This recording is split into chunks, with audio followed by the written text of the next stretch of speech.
Testing, testing. 1, 2, 3. It's your gal, Juliberry. I'm the 8th wonder. Oh my god, it's SBI Sunday. I had to double check to make sure it was the correct time. And we're not turning on the ring light today because I'm feeling a little natural today. Or, hold on. No, that looks bad. Anyways, hey guys! Hello, hello, hello! What's going on, Cadence, Pepper, Nelly, Clover, Autumn, Geneva, a Tiny Clover? Oh my goodness. How are we? How are we? Bro, right before your stream started, I was about to start looking for an SBI Victor. Hey! First time chatter. Is it Flurry? Flurry HP? Hello, hello. Welcome to the stream. Well, lucky for you. You don't have to worry about reading it because I'm going to read it to you. Yo, hello. First time chatter, Water Demon. Hello. Time for homework and listen as you should. This one's a good one. This one's a really good one.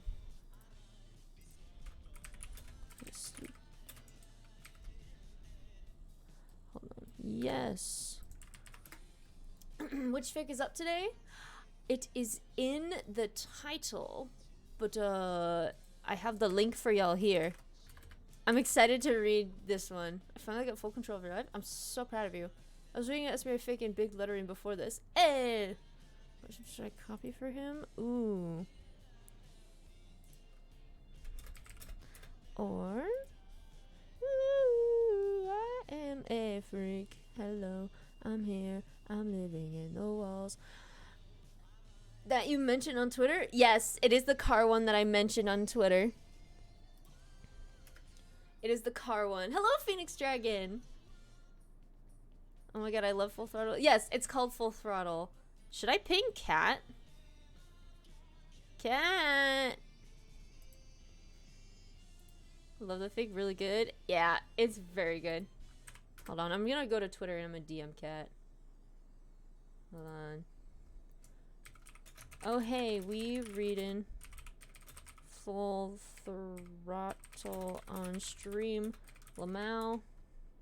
And then I go to my socials and then I copy this and then I paste it in there. Bro. I see Technoblade plush just chilling on your bed. He is. And also guys, check it out. Fit check. My hair's so long. GG's. Thank you for the bit, Phoenix. Yeah, he chilling. He just chilling. I got one more assignment to do and I finished high school. We're going. Hey! Thank you so much for the. Oh my goodness. B, I'm so proud of you. You got this. Thank you for the future lurk, B. You got Dwip. I do got drip. Also, guys, I know I posted about it already. Check out the new piercing.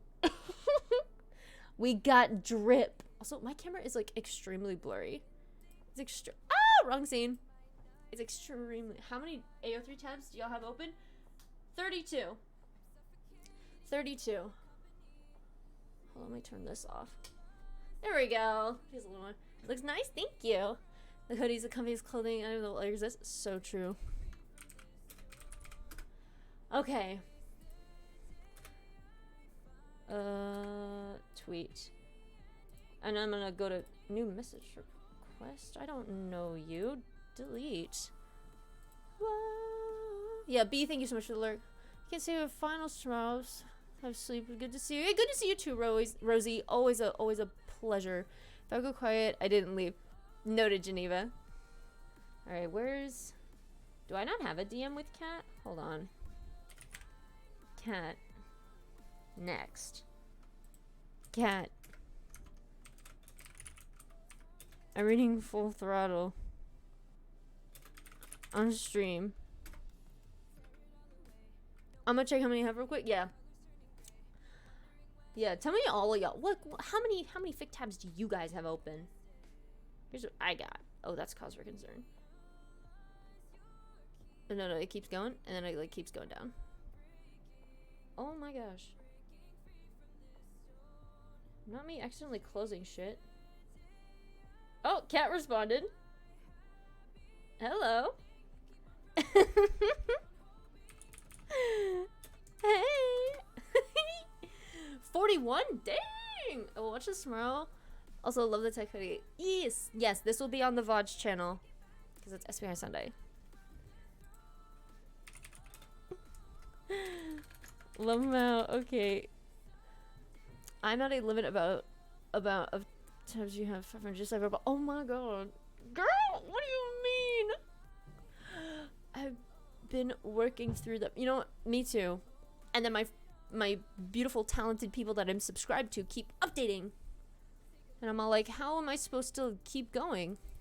So I'm just like, okay, I guess I'll just keep reading. Sun in the sky. I realize my gain is like super high. Weird champ. Meow. Thank you so much for the hydrate.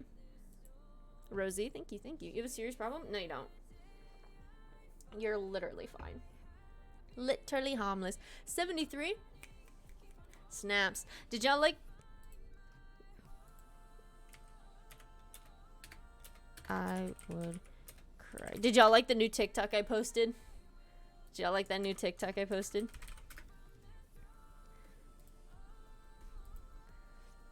We need an angsty one and a cute one. So I think 17. Slay. Slay, slay, slay.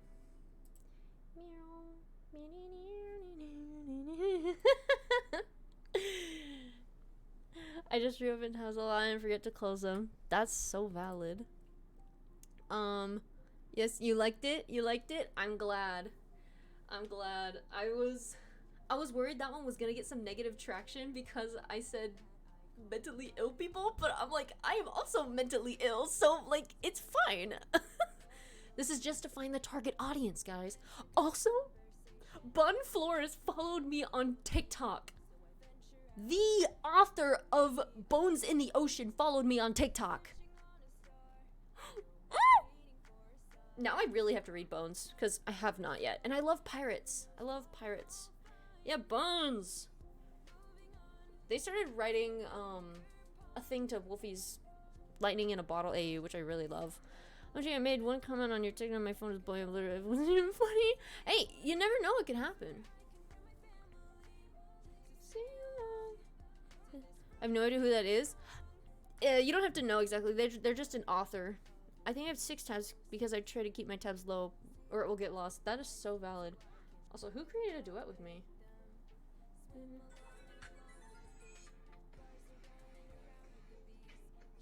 Hey, they're just telling me how they have the same hoodie. That's cute. Wishing on a star, but no more. We're gonna wait for Kat to get here before we get into it, yeah. All fine. We're just gonna stroll. We're gonna scroll on Twitter for now. Also, the panic that it's the way I literally flew from brushing my teeth to this. Hope I didn't let you choke on your toothpaste or anything when I just jumped into your DMs like that. How many chapters are in this fic? 8. So we'll read 2 chapters today, and then 2 chapters next week, then 2 and 2. So we'll be.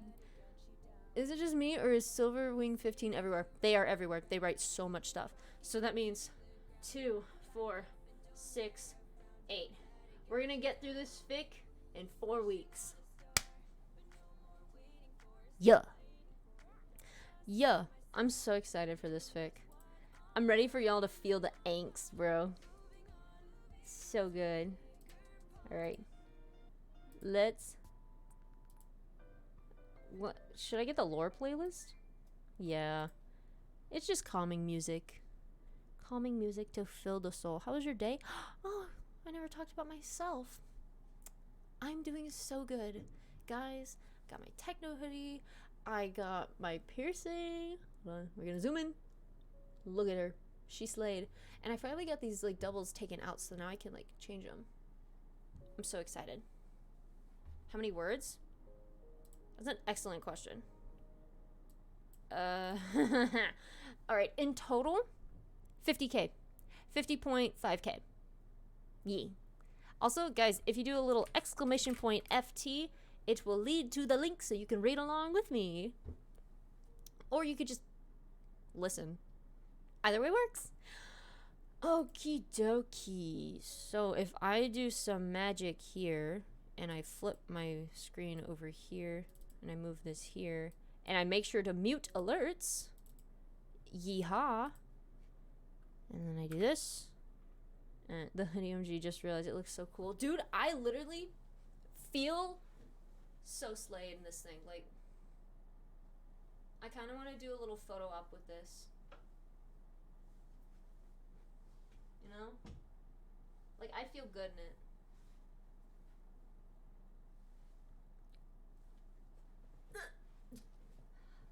Graceful. Oh, Danny's messaging me. So, you should. I should. I'll get like a cute like red skirt. Oh.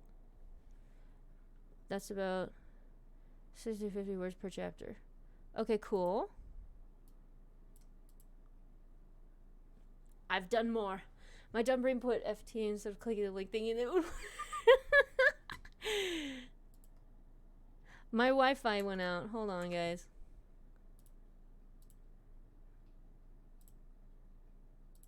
Give me a second. She being funky. But everything else should still be working. I went to wear mine to school, but I know I would get bullied. Literally, just ignore them. Kill them with kindness. Show them that you don't care about what they think about you. I'm going to wear this to school. And all the people are going to be all like, that's such a cool hoodie. I'll be like, it is. Because it's Technoblades. He's the best. Come on, Wi-Fi. Come on, Wi-Fi. Where'd you go?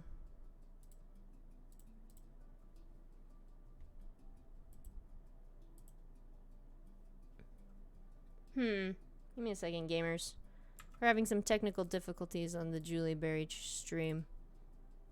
I wore my t-shirt and got complimented by a barista. As you should. I just realized the space lights aren't on, but I'm too lazy to turn them on. I just noticed your mic has googly eyes. Yes. Or pull a techno and attack those, tag them 20 times. Yes! Exactly.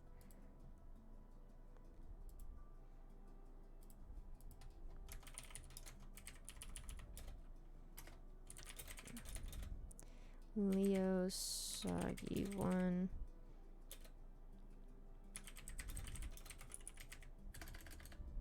Cuddle. Hugs. Hugs. Boom.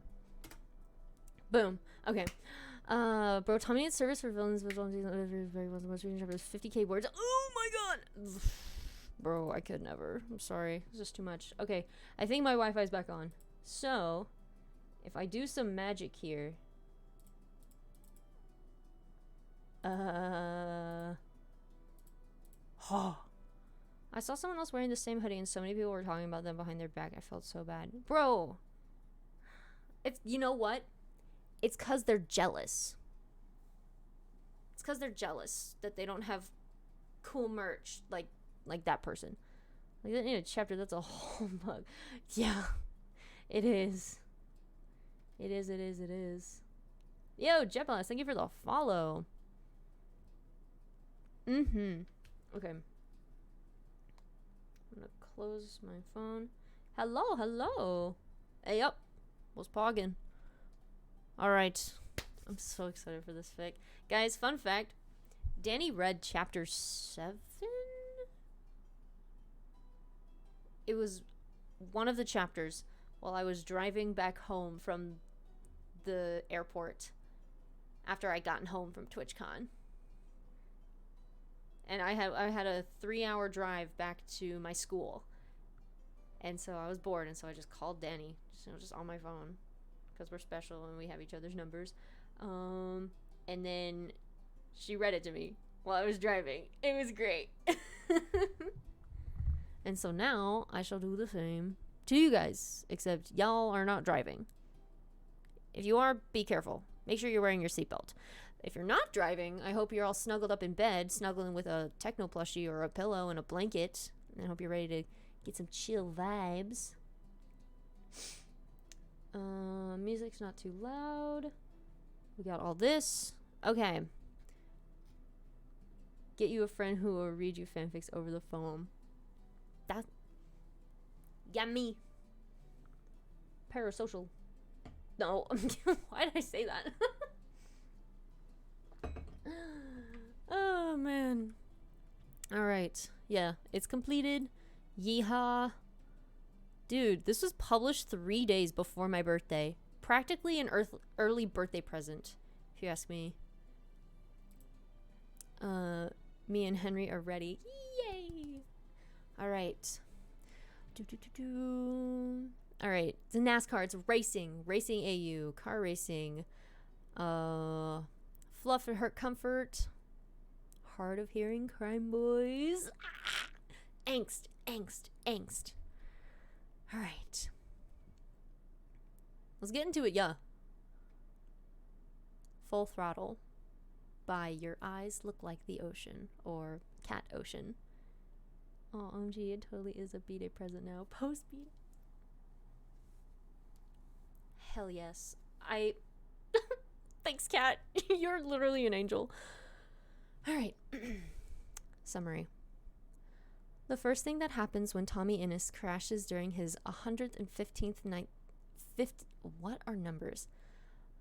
159th lap around Auto Club Speedway is his wheel loses traction with the ground and he goes careening to the right. Tommy Innes has dreamed of being a race car driver since he was 4 years old. Now at 18, he's the youngest rookie on the NASCAR tracks and about to participate in his very first Cup Series. When a bad wreck leaves him with a butchered sense of hearing, though, he and his new team must navigate the challenges that come along with it, including, but not limited to, new tech, Tommy's own self-doubt, and one utterly irritating legendary racer, Wilbur Soot. No way, Kat finally posting her NASCAR AU? Could it be possible? Alright, chapter content warnings. Car wreck, slight panic attack, and character injuries. So, if you need to take a seat back and take care of yourself, feel free. Oliver from Norway, first time chatter. Welcome to the stream. Welcome, first time chatter. It is. Can we get Fluff on the 20th for an early birthday present, please? The 20th of November? Yeah, sure. If you want to put any fluffy recs in the Discord, feel free. Speaking of, join my Discord. Alright. Chapter 1. The first thing that happens when Tommy Innes crashes during his 159th lap around Auto Club Speedway is his wheel loses traction with the ground, and he goes careening to the right. He tries to pull it back, swinging the wheel and pumping the brake, but another hit comes from his left, sending him further askew until he hears the sickening thud of his rear's right end hitting the wall. The second thing that happens during all of that is that his helmet gets stuck on part of the car. Something catches, and when the car gives a vicious jolt, it yanks his head back just as the third impact comes. It's not enough force to pull the helmet off, but it's enough to dislodge his ears from where they're supposed to be, safely nestled inside the padding. Don't mind if I say something wrong. My English isn't the best. You're totally fine, Oliver. You're totally fine. It's loud. It's incredibly loud. It sounds like 10 airplanes all taking off at once right outside his window. It sounds like screaming. It sounds like metal grating on metal, worse than nails on a chalkboard, and about 100 times louder. The third crash comes from right next to him, and his ears ring when it sends his car slamming all the way into the wall. His body weight goes with it, and blossoming pain splits in his skull as his helmet connects with something solid. He's not sure what it was. Maybe the seat? The ceiling? Some debris? He doesn't know, but when he opens his eyes afterward, his head is is slumped to the side and his ears are still ringing. Holy shit. It's over? Sorry, my friend dared me. You're fine. First time cheddar divine bird. Sorry, I butchered your name there. You're good. Holy shit. Is it over? He thinks drowsily. The ringing is obnoxious, so he doesn't think he'd be able to hear any more crashes if they occurred, but he doesn't feel them. So he allows himself to trust that they're over, and leans his full weight into the seatbelt that's holding him up. He should get up. He recognizes somewhere in the back of his mind that this is bad. The ringing in his ears is fading out, becoming swaths of cotton that press in on his head. His skull pounds with the ferocity of 500 race cars rumbling on a track. He's facing his driver's side window, and through the netting, he can see the smoke of another car weaving through the air. He can't actually see the vehicle, but he can imagine the damage must be bad. He blinks, trying to muster enough energy to pull himself up and unbuckle, but before he can, someone is wrenching his window net down and crouching in front of his face. It's a woman. She has curled, frizzy hair in the lightest shade of blonde Tommy's ever seen, even lighter than his own, and her brown eyes are alight with worry as she leans in and flips his visor up. She's wearing a medic uniform, Tommy realizes as a bright orange-colored arm reaches for him. Her mouth is moving, but Tommy can't make out anything she's saying. It's all muffled. He doesn't respond, and she must take that as a bad sign because her ministrations quicken. Nice. Big words. She loops an arm under his chest and unbuckles him. Tommy tries to ignore the spark of pain that ignites as his body slowly readjusts to holding its own weight. But he must make a face because the lady helping him immediately furrows her eyebrows and yells over her shoulder something akin to, "Get a gurney over here now!" The only reason he can hear it over the muffling is because she screams it so fucking loud. Everything after that is a little fuzzy. He remembers being dragged out of his vehicle, out of Clementine, and strapped into a yellow gurney. He remembers staring up at the sky, bright blue and cloudless. It had been a nice day, until he was loaded into some vehicle. He remembers his helmet being removed. He remembers people rushing around him, shining a light in his eyes and speaking over him with quiet words he just couldn't hear. Seriously, could they speak up? All this mumbling was getting fucking annoying. At some point, someone places a plastic mask over his mouth and nose. He doesn't remember when his eyes flutter shut. Woo-hoo-hoo-hoo! Woohoo! Cat Ocean, man. Cat Ocean. When Tommy wakes up, he's immediately blinded by the insanely bright rectangular fluorescence shining above him. He squeezes his eyes shut and opens his mouth to complain. Nothing comes out. He pushes air out again, moving his lips to say, "Turn off the lights before I gouge my own eyes out, holy fuck!" But nothing comes out. Nothing that he can hear, at least. His eyes fly back open. His words must not have been as inaudible as he thought, because the lights in the room have been dimmed. He blinks, taking in the tiled sink across from him, the bland beige walls, and the copious amount of medical supplies all stacked up in jars and red boxes on the countertops. His legs in front of him are hidden beneath a stretch of white linen cloth, and there's an IV cord connected to his right arm that trails over the side of his bed, all the way up to a pouch of some clear liquid dangling by his head. The blinds to the window on his right, thankfully, have been pulled shut. Tommy turns back to the front of the room, and that's when he realizes he's not alone. There's a doctor there, fiddling with a mini dry erase board. What the fuck? Tommy tries to force out. All he hears is slightly muffled vibrations, and the panic in his chest crescendos upward. Where am I? Why can't I fucking hear myself? The doctor looks up, and bright green eyes catch with Tommy's frantic ones. He's tall. Even from Tommy's place on the bed, he can tell the man has significant height on him, and he's already 6'3". Blue scrubs contrast strikingly with his neon green dyed hair, which is pulled back in a man bun that Tommy's spotter, Techno, would be insanely jealous of, were he here.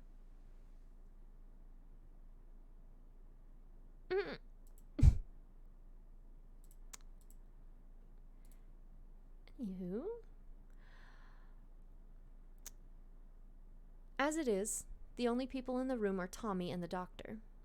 The doctor, who's smiling at him and holding up the whiteboard he'd been doodling on. Tommy squints as scribbled words come into view. "Hi, Tommy. My name is Sam. Can you hear me?" Tommy looks up questioningly at the doctor. Sam moves his lips as if he's asking a question. Tommy thinks he can hear him. He thinks he can hear some muffled underwater version of whatever the doctor's asking him, but the last few words are too quiet for him to understand. "Eh?" Tommy asks, and pretends it's not weird that his own voice sounds distorted and far away. His heart is beating a mile a minute. "You're gonna have to speak up, boss man. Can't understand mumbling." Sam tilts his head to the side, then walks closer and writes again. "It's okay. This happens sometimes in bad accidents. I don't think it's permanent." What's not permanent? Tommy thinks, stupidly, as if he doesn't already know the answer. As if this thought isn't just one final attempt to convince himself nothing had happened, that he was fine.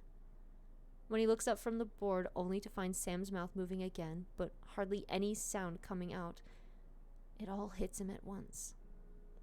Tommy can't hear. Tommy's ears had been ringing after the third crash. Tommy couldn't hear the medic who'd knelt outside his door. Tommy was deaf. He doesn't realize Sam has sat down on the bed until there's a gentle weight on his arm, and he looks up to find Sam watching him, hand on his arm, brow pinched. The whiteboard slides into his lap, and Tommy, through blurred vision, reads, "Breathe, in and out." He can't even hear himself breathe. Tommy's chest burns, and he can tell he's panicking, but he can't hear it. He can't hear, and holy fuck, how is he supposed to race? The Cup Series is in 4 weeks, and he can't understand a single word coming out of anyone's mouth. How is he supposed to listen to Techno and Phil call shots? How is he supposed to hear when something is wrong with his car? How is he supposed to do anything? There's pressure on his chest, and Tommy looks down to see Sam's moved his hand from Tommy's arm to press against his chest, right over his heart. Before Tommy can react, Sam takes Tommy's hand and lifts it until it's flat on Sam's sternum. Then he takes a deep, exaggerated breath and stares meaningfully at Tommy. "Deep breath," Tommy hears in his mind. "Follow my lead." That's what Phil has always done for him. That's what Phil has always done for him. Before a big race, when Tommy was anxious and pacing, Phil would take his shaking hands and say, "Take a deep breath, Tommy. In and out. Follow my lead." Now Phil isn't here, but Tommy follows the guidance extended to him anyway, and eventually regains some sense of control over how tight his lungs are, and how lightheaded he'd felt. Once he stopped panicking, the whiteboard slips under his hands again. "Tell me how you're feeling." A marker rolls across the board, and Tommy forces the tears welling up in his eyes to stay down. He can't break here. If he hadn't broken down the first time he wrecked, he hadn't broken down in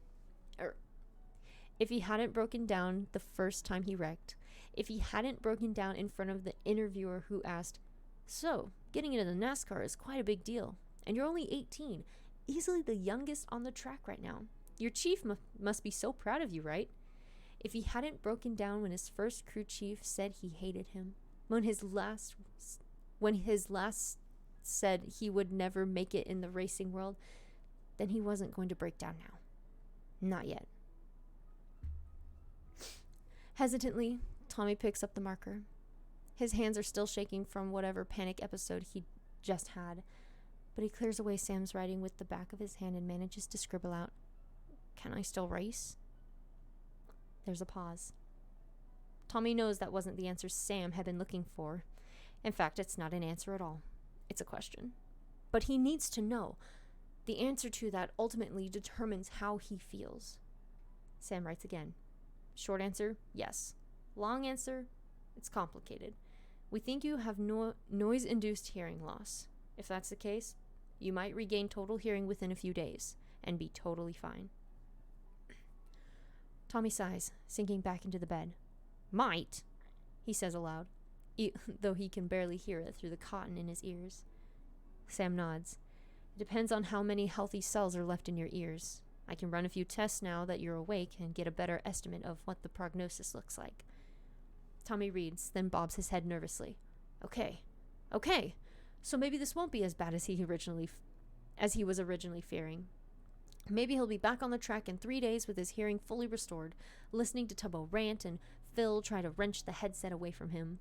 Maybe he won't be disqualified from the races. Maybe he can still race and won't have to become the failure his old chief always said he'd become. He still has a shot. He could still do this.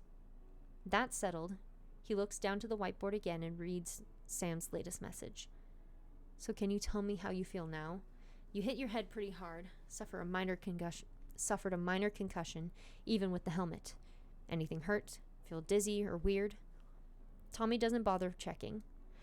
If this is his first test, he's determined to pass with flying colors. That checkered black and white flag is his. No, he says aloud. I feel fine. I'm not throwing away my shot. I am not throwing away my shot. Oh my goodness. Tommy like Lin-Manuel Miranda for real. He's like Deaf Hamilton, except if Hamilton were racing and not writing.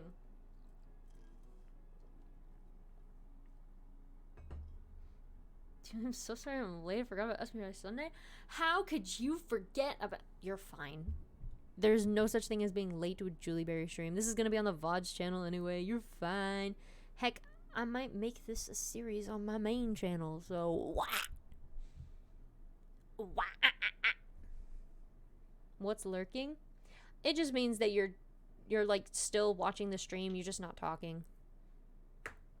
Why do you race like you're running out of time? Hamilton was racing against that clock. Yo! So true. Alright.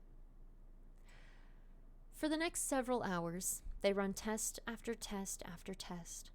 Sam navigates communication between Tommy and the audiologist. Yes. The audiologist. Audiologist. I checked before this. Hamilton the NASCAR remix. So true. All right, take 2. For the next several hours, they run test after test after test. Sam navigates communication between Tommy and the audiologist. Yeah, I said it right. Writing on the board for her as she runs audiogram tests. Then, as she presses sticky electrodes to his forehead and sets up her equipment... I read that wrong.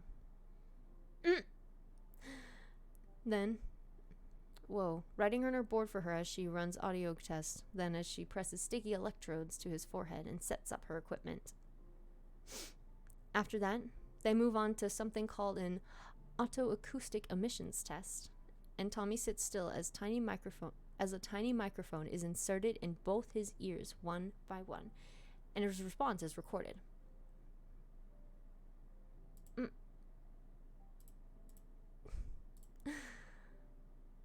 By the end of all the tests, Tommy's mind is fuzzy with the onset of sleep, and Sam's whiteboard is stained gray from how much writing he'd done. But they've reached a prognosis. Tommy has sensory neural hearing loss from crashing during the race.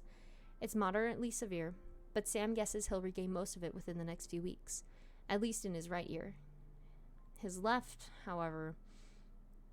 Tommy had covered his right ear during one of the hearing tests and waited for the audiologist to play the monotone beeping sound again, and waited and waited.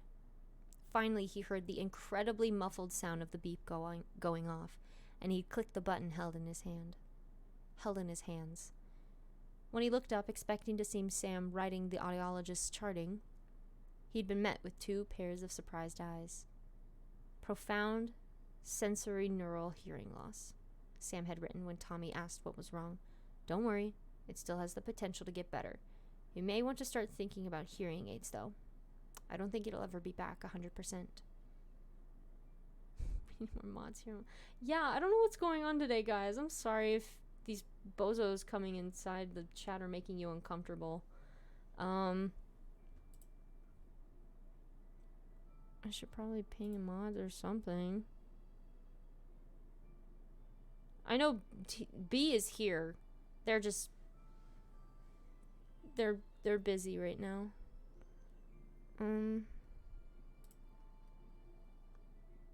No, are you okay? Like, that was a... I'm fine. Honestly. They're not making me super... That one guy actually kind of made me uncomfy. Mods.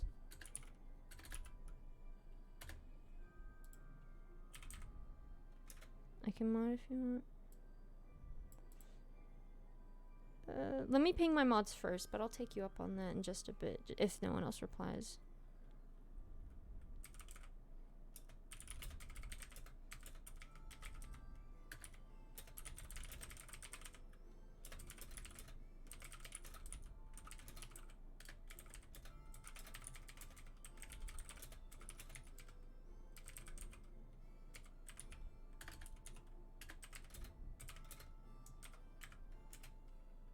I missed what happened.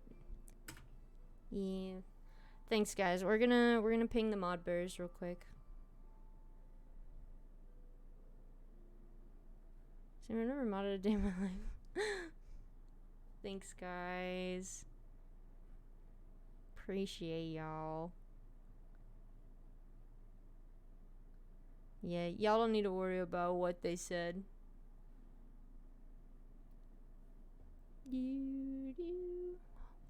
I see Jack online. Here for you, Julie. Thank you, my loves. Y'all are so sweet. Alright, hopefully some people will be in chat. I don't know. Alright, we're gonna keep reading. Good vibes, good vibes.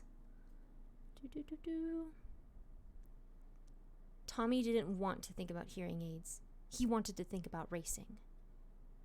Ka-chink. Some people are here to see you, Sam writes a couple of hours later. Tommy had been busy eating hospital dinner, cardboard-tasting mashed potatoes, a turkey sandwich that isn't cold anymore, a squishy apple, and some juice. When he walked in. Want me to let them in? Tommy tilted his head. Who? Phil, Techno, and Tubbo? Oh. Tommy instinctively tenses as... Whoa. Tommy instinctively tenses at the prospect of telling his team he can't fucking hear them, but waves a hand anyway. They're part of my crew. Go ahead. Are you sure? Tommy nods, and Sam turns away to reopen the door. Only then does Tommy let a little of his facade slip. He sinks lower in the bed, gnawing on his bottom lip and curling his fingers around the blankets. Fuck. They're going to hate him. He can think of a million reasons why, but the biggest three are the ones that immediately crowd his mind. First of all, they're going to hate him because he didn't listen to Phil when he said not to go for that pass, instead of hanging back and waiting patiently like Phil recommended. He got antsy and bold and gone for it. Second of all, they're going to hate him because he wrecked their car. Even if he wasn't the one to purposefully nudge, he was the driver. He should have avoided the fight. He should have managed to save himself. He shouldn't have gone for that pass in the first place. Third of all, they're going to hate him because after all of that, now he can't even fucking hear them yell at him. Oh. I'm gonna show you a good night. Thank you so much, Flurry. Hope you have a good night too.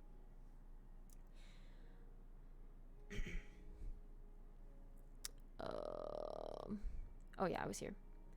His old chief would have yelled anyway.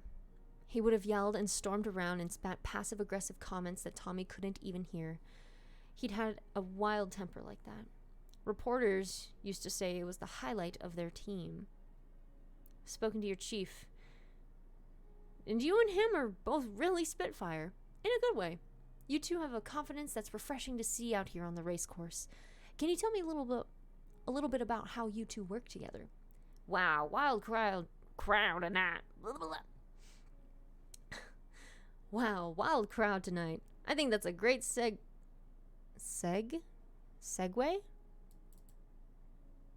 A transition. Segue. Into introducing our next racer, TOMMYINNIT. He and his chief certainly bring a wild energy to the tracks, and your chief talked to me earlier, and he's got so much confidence that you'll do well. Almost too much confidence. Tell me, is he like that in your ear during races? And does that influence your driving at all? You're so good at playing risky on the course. I guess I'm just wondering where that comes from. Bro, man, fuck this chief guy. He's terrible. The hospital door swings back open, and Sam steps back to let Phil, Tubbo, and Techno inside. Tommy wants to curl up and die the second their eyes land on him.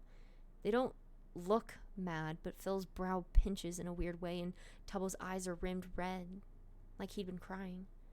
Techno looks like he's been yanking at his hair again, a bad habit of his whenever he gets stressed, because the pink strands are frazzled where they're looped into his signature braid. Their eyes all fall to him at the same time, and Tommy wants to melt into oblivion. He doesn't. Unfortunately, he stays right where he is on the hospital bed, half buried under the table with his dinner still spread across it. Tubbo makes it to him first. Tommy thinks he can hear him saying something as he takes 2 giant strides across the room and envelops him in a crushing hug. But Tubbo's chosen his bad side to press his face into, and all that Tommy can pick up is some muffled humming. Regardless, the hug is comforting. He hadn't expected Tubbo to be particularly mad at him. He's his best friend, after all. But he hadn't expected the first thing he'd received to be a hug. "Can't hear you, boss man," Tommy says, and hopes it doesn't come out as hoarse as it felt. "You're going to have to write." Tubbo's mouth pops in an O shape as he pulls back, but he doesn't look surprised. He looks guilty, which Tommy thinks is almost worse. Sam offers Tubbo the whiteboard, and he hurries to scrawl across it. "Sorry, forgot. Scared the shit out of me." Tommy laughs, startled and abrupt. He's not sure what exactly he found funny, but maybe it's the sight of Tubbo's wonky, crooked handwriting on the board after getting used to Sam's neat, tidy scrawl. Maybe it's the fact that Tubbo already knew he couldn't hear, and Tommy had been worried about telling him for no reason. Maybe it's the fact that they have to communicate like this at all. Whatever the reason, Tubbo looks up with a sheepish smile, then reaches across the bed to gently swat his arm. "Not funny," he writes. "I yelled at a medic when they couldn't let me through." Tommy smiles, and it's the first real one he thinks he's had since he crashed. Clingy duo in this fic literally has my whole heart. Yes, the chief is an unnamed character who we hate. Cat, if this chief ever makes a comeback in like future content, I want Wilbur to pummel him. Please. Give me something. Wilbur Soot would never. Not all men. You're right. Wilbur Soot would never do this. Julie, your Tubbo voice gives me life. Thank you. I always feel like I don't do Tubbo very well.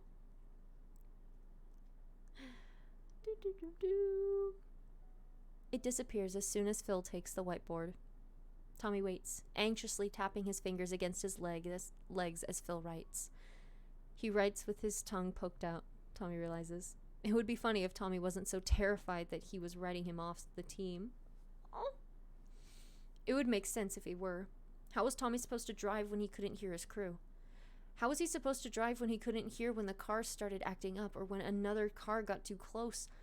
Sure, he had other senses he could rely on, but it'd be difficult. And nothing could replace the comms. Even if they somehow got a visual screen installed in his car, Tommy could do many things while driving, but he could not read and drive. Julie, he's coming back eventually. I just popped my hip! Oh my god, I'm such an old woman. But yes, if I write something with him, after absolutely he's getting punched. Definitely give Icing Those Hurts. Dude, bro, every bad coach that has ever coached TOMMYINNIT bad. Electric chair. Oh, the author of Icing Those Hurts, that's Dr. Hare, 76. Or Honey on Twitter. They're not the same author. You heard that pop? You heard that?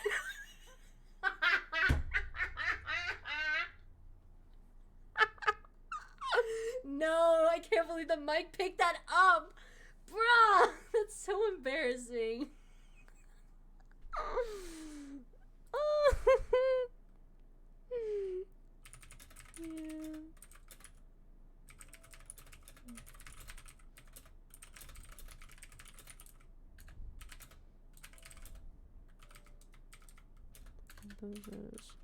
Showing up.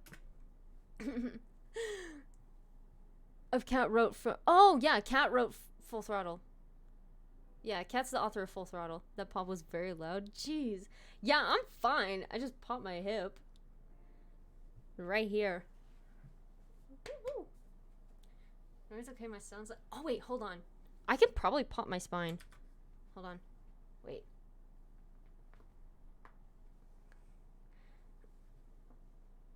I love having scoliosis. Yeah, Cat's the author of Full Throttle. By the way, you can. There's the link. Go leave kudos or bookmark or leave a nice comment.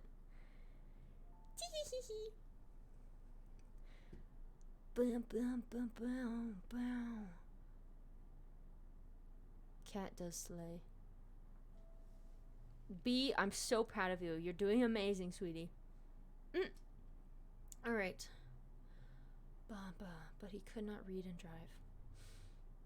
Finally, Phil flips the board to face him. You scared all of us. Even the poor medic, Puffy, nearly had a heart attack when you weren't responding to her. How you feeling, mate? That snap, crackle, pop, though. For real, I feel like in a different universe, if I weren't Juliberry, I would be like Julie cereal or something. Because I'd be all like the Rice Krispie treats. Snap. Would you like a blue bar? How's he feeling? He's feeling like he needs to know whether or not he's being kicked off the team before he has a heart attack and dies right here in front of them. He shrugs as an answer, and Phil's expression softens. He raises the board to write again, but Techno snatches it away before the felt-tipped marker can make so much as a dot. He starts scribbling. He starts scribbling instead, eyes narrowed furiously, and Tommy thinks, "Ah, yes, this is the reaction I was expecting." Those Captain Berries? Dude, if I were made into a cereal brand, I'd buy it. I got nothing. You know what? The Dreamos got nothing on me. This is it. This is my upcoming Juliberry cereals. Techno spins the board, and Tommy squints at the rounded handwriting. I am going to personally kill Badlands Racing Team for bumping you. Don't tell Phil. Phil, who is standing right next to Techno with clear view of the board, scowls and smacks his arm. Techno laughs, and Tommy can hear it a little. It makes his lips twitch upward, and Phil's eyes shine when he turns back to him. Okay, so that admittedly was not what Tommy had been expecting Techno to say, but his team can't ignore the inevitable forever. He still needs an answer, and if they aren't going to give it to him straight, he's going to have to ask before the combination of nerves and his headache make him throw up. Phil and Techno are talking about something with each other, their lips moving in a conversation Tommy can't hear. It's too muffled and distorted, and they're standing on his bad side. It's fine, though, because that means he doesn't feel bad when he interrupts with, "What about racing? How am I supposed to race?" All three of them turn to look at him. Tommy swallows, watching Tubbo's lips downturn. Phil's brow creases, and Techno's expression falls flat. He gets the feeling that they've thought about this, and he doesn't think he'll like the answer. Phil writes next, "Maybe we should talk about this a different time." Tommy's heart drops. He'd expected it, of course, but there's a difference between expecting something to happen and watching as it does. In real time, Tommy's heart sinks into his stomach and sits there, letting the acid eat away at it until it physically burns. Warily, feeling the thread of tears building up in his throat and behind his eyes, he unsticks his tongue from the roof of his mouth and says, "Are you kicking me off?" Something must come out weird because Tubbo flinches and then reaches over to grip his hand. Phil writes on the board for a second, then erases, then writes again. "No," Phil finally says as the whiteboard is revealed. "Unless you want to stop." "But how?"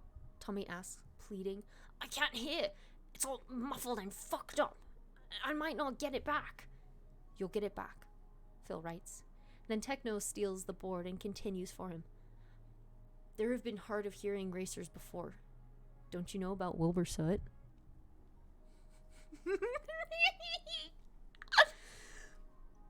Tommy frowns. Of course he knows about Wilbur Soot. He's only one of the most famous racers of all time. When he was 18, he'd set the record for most wins in one season. He'd also set the record for fastest lap at Daytona International Speedway 5 years back when he was 19. Of course, that was right before a massive accident at that year's Cup sent him to the ER in critical condition. And he'd emerged almost completely deaf. "I know Wilbur Soot," Tommy fumbles, picking at his sheets. "But he quit." Techno shakes his head and writes again. "He didn't quit. He took a break. He's racing this year's Cup Series." Tommy's eyes widen. "Our Cup Series?" Techno nods. "Just announced today, literally while you were on the track." Wilbur Soot racing again in Tommy's first Cup. They'd be there together. He'd be breathing the same air as Wilbur fucking Soot. He'd probably even see him. Oh God, what if he got to talk to him? Tommy's mind speeds laps all of 5 seconds before reality comes crumbling back down. How the fuck is he going to race the Cup Series in 4 weeks if he can't hear? Maybe Wilbur Soot could do it, but he'd had 5 years of training by now. 5 years to recover. Tommy has 4 weeks. "You can think about it if you want," Phil writes, "but if you aren't giving up on this, we're not giving up on you. You're our driver. No one else. We can figure this out." Something in Tommy's stomach flips, revolting against the accepting words. It screams that he isn't worthy, that he's already lost, that he fucked up, and the only correct penance is to never race again. But Tommy wants to race. He's wanted to race since he was 4 years old, spinning his Hot Wheels around on the kitchen table during breakfast. Racing is like breathing to him. It's in his blood. It's who he is. If he stops, he'll die.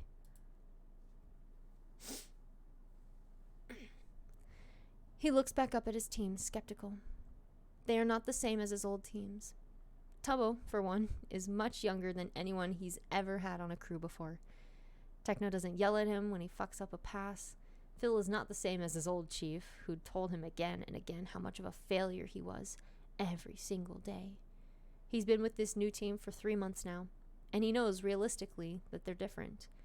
But are they really different enough to stick by him through this?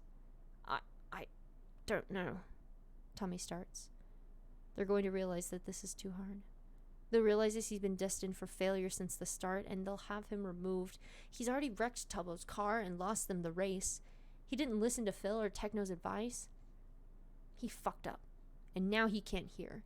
And trying to keep racing after that will be their final straw. They'll get sick of him. They'll realize he's nothing more than a stupid, annoying kid who got lucky. At least that's what his old chief said. You don't have to know, but if you want to race, if you want to try, I'm up for it, Phil writes. Techno nods encouragingly. Tubbo shoots him a beaming smile. Tommy's old chief would have shouted, would have yelled at him for being so stupid and getting into a wreck. He would have dropped him in a heartbeat and told him he could never race again. This new crew is too nice. They're setting themselves up for failure, and in the world of racing, that's never what anyone wants. But Tommy knows what he wants.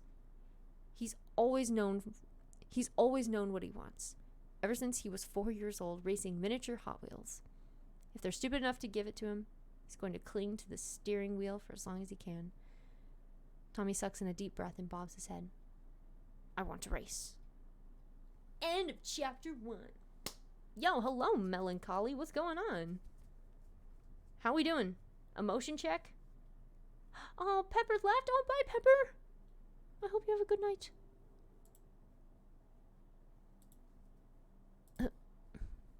Actually been here before? Yeah. Welcome, welcome. Good fic, good fic. Yeah, of course it's a good fic. It's by Cat. That was... that sounded sassy of me.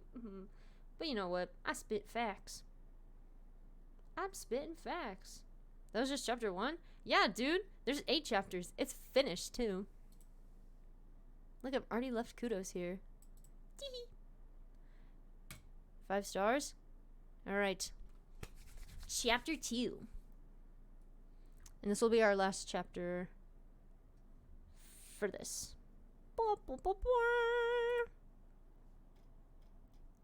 Who's putting stuff in the Discord?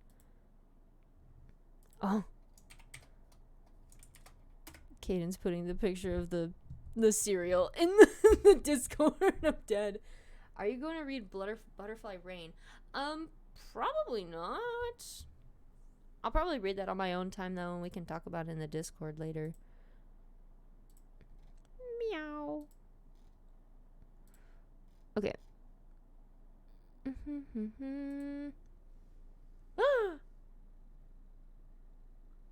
Hey, yo. Hi, Killer Carmen. Thank you so much for the resub. 2 months, Pog. Hi, bestie. Did you see James trying to ratio me and fail? Where?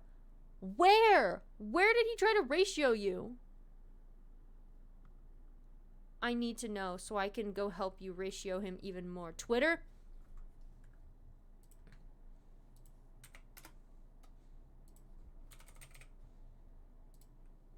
Where? Oh my god.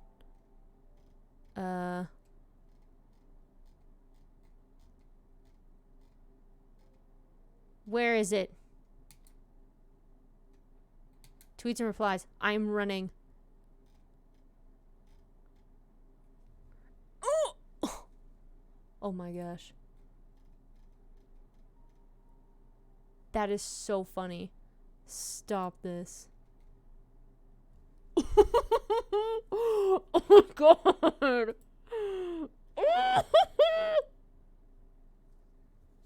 Stop this madness. You absolute bad lad. You're done. I gotta nothing to do to send it to my teacher. Good job, B. I'm so proud of you. Can someone put the link for Butterfly Rain in comments? Yeah, if someone wants to go into the Discord and put it in there, you feel free. Oh my goodness. Slow Down is your best song. This is so good. I can hear the coyotes outside my house tonight. Ooh, spooky. Also, guys, follow me on Twitter. We're so close to 420. Oh my god. Guys, if we reach 420 followers on Twitter, I'm going to make a freaking Christmas album with my friends.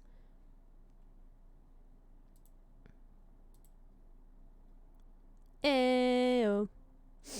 Pog B. B Pog. Oh my goodness. Oh, people on Twitter are mean. Yeah, I mean, I have been lucky not to interact with anyone mean. If you just see someone mean, just block them. That's what I say. All right. All right. Let's get back into it, yo. All right. Chapter 2. 2 days after his wreck, Tommy gets his first set of hearing aids. So probably working on the Juliberry cosplay. Stop this.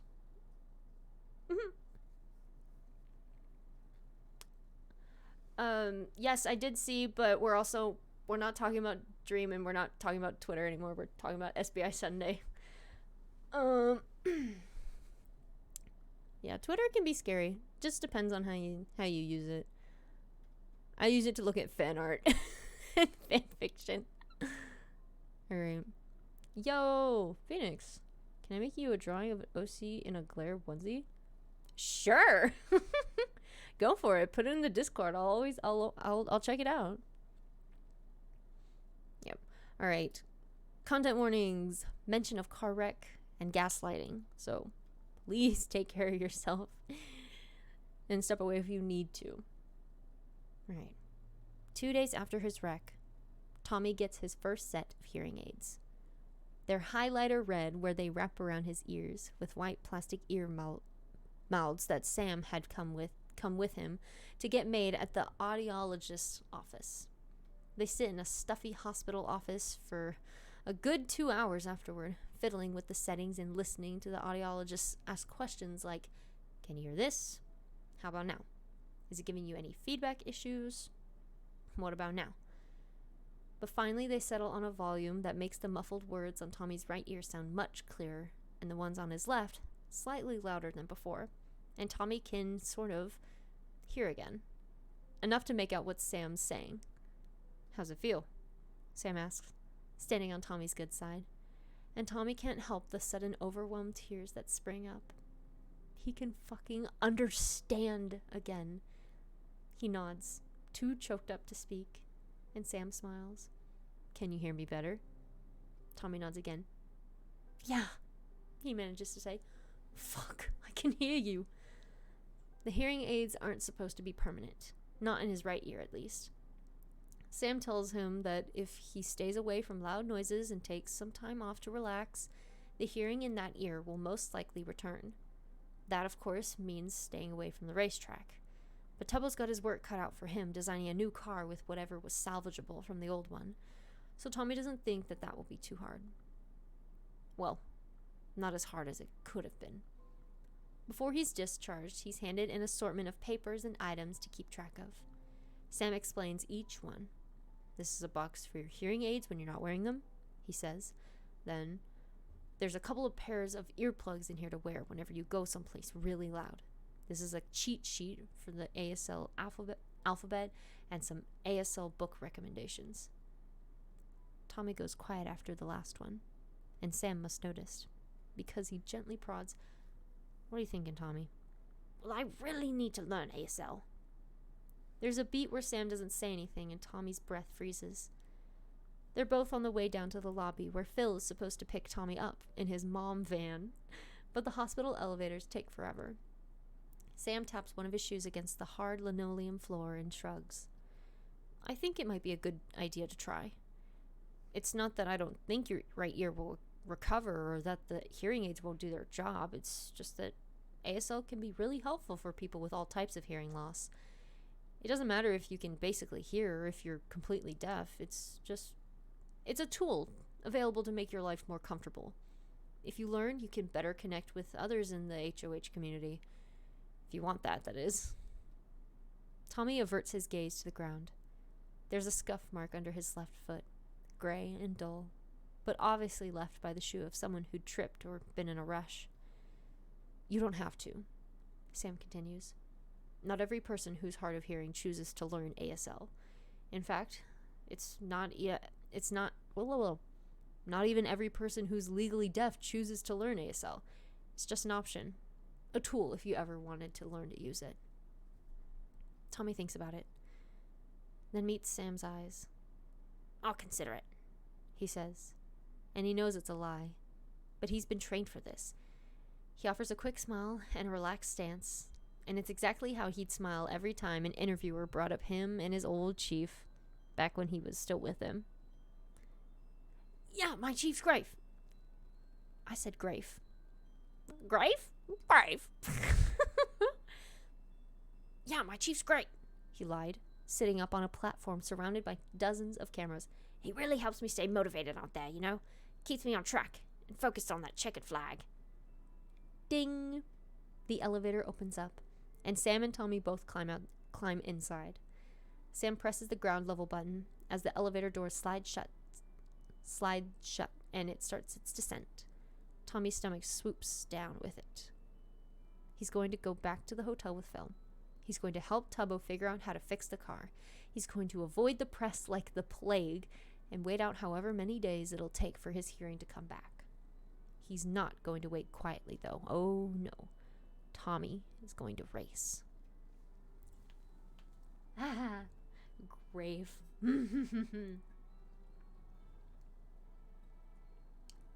Ah, water. Oh, my dad texted. Hi, Dad. Oh, guys, do you want to see a picture of my dog? Hold on. Look at my puppy. He's holding his little dinosaur squeaky toy. That's Charlie. This is my little golden boy. There's also a picture of him. He's just chilling. I think this is a live photo. He's a model. He's a star.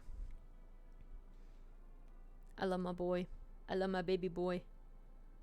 Bow, bow, bow, bow, bow. Anyways, shout out to my dog. He's the best. Oh, everyone in the TikTok comments being all like, SBI fanfic recs. I'm like, just follow me on AO3.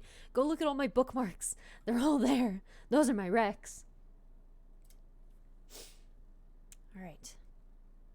The moment the RV's cool AC hits his skin, Tommy is sinking onto the nearest bed and closing his eyes. Holy fuck, he says, then turns his head so his good ear isn't dug into the mattress. I missed comfortable bedding. Tubbo, who'd stumbled in after him, snorts a laugh. What? The hospital isn't good enough for you, big man. Tommy shakes his head. No way. That place fucking sucks. He peels his eyes open just in time to see Tubbo sit down on the bed across from him. He's still smiling, eyes glittering with amusement. But there's a little crease between his eyebrows that instantly makes Tommy shrivel tighter. Let's not go back there then, Tubbo says. And Tommy internally shrinks at the guilt that sentence stabs him with.